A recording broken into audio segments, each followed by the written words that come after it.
जय महामाया एस्ट्रो यांत्रिक चैनल पर आप लोगों का स्वागत है। आज हम लोग पाठ 29 में आ चुके हैं। पाठ 29 तक हमने ग्रहों के, राशियों के गुण स्वभाव के बारे में पढ़ा, लग्नों का स्पष्टीकरण पढ़ा।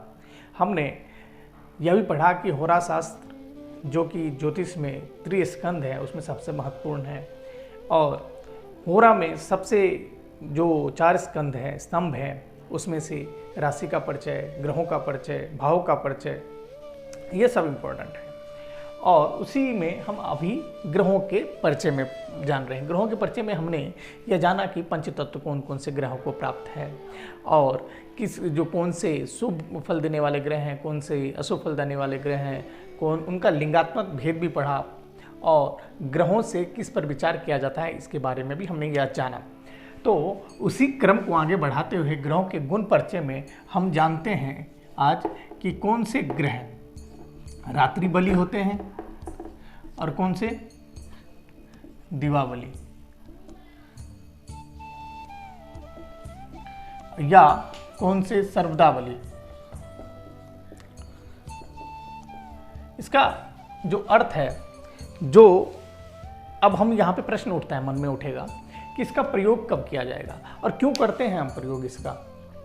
तो ज्योतिष मैं फिर आपको बताना चाहता हूं कि ज्योतिष मात्र ग्रहों के ऊंच नीच, ग्रहों का राशियों के नाम और उसके बाद विंशोत्तरी दशा से देखकर उसका फलित करना नहीं होता है।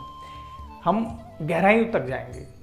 अब इसका प्रयोग, कोई जातक रात्रि में जन्म लेता है तो कौन से ग्रह हैं उसकी चार्ट में, कौन से ग्रह होंगे जो कि उसको बहुत ही अच्छे फल देंगे, या जो जातक दिन में बली होगा, क्या हुआ रात्रि बली ग्रह उसको उतने फल देंगे। तो यह सब करने में उसकी जो पावर निकालते हैं, ग्रहों का जो फल देने का शक्ति है, सामर्थ्य है, तो उसके लिए इसका प्रयोग किया जाता है। तो जो रात्रि बली है वह कौन सा है? चंद्र। अब याद करने का आसान तरीका है, चंद्रमा रात में उगता है, दिन में सूर्य हैं, तो सूर्य दिवाबली होंगे, रात्रि बली चंद्रमा हुआ। इसके साथ मंगल, जिसको सेनापति भी कहते हैं, और शनि, ये रात्रि बली हुए।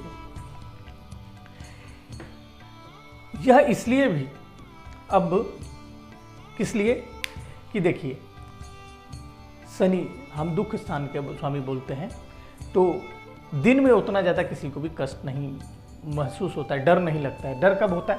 रात में होता है। तो दुख रात्र में भी हुआ। और मंगल, चोट इत्यादि, यह सब भी कोई अच्छे के लिए नहीं देखा जाता। यहाँ पे दुर्घटना, सेनापति, लड़ाई, दंगे, तो यहाँ पे भी मंगल और शनि यहाँ पे इसके सहायक है। याद करने का बस तरीका है, ये ऐसा होता नहीं। उसी के साथ सूर्य के साथ कौन से हो जाएंगे? गुरु हो जाएंगे और शुक्र हो जाएंगे।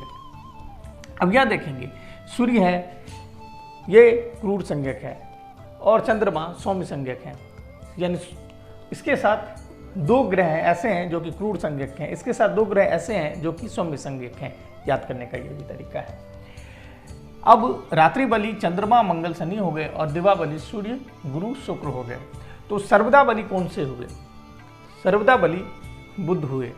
जो बुध के बारे में हमने कहा है, बुध को समझना इतना आसान नहीं है। अगर हम समझ गए तो ज्योतिष जो हम फलित करेंगे उसमें हम बहुत ही अच्छे ढंग से उसके पास जा सकते हैं। वह बुध, यानी बुध का जो गुण स्वभाव है, वह दिन में भी फल देता है उतना ही, और रात्रि में भी उतना ही देता है। बुध के बारे में यह भी है कि वह सूर्य के समीप ही रहता है, और वो 27 डिग्री के क्रॉस नहीं कर पाता है सूर्य को। तो बुध बहुत ही ज़्यादा महत्वपूर्ण रखता है एक कुंडली में।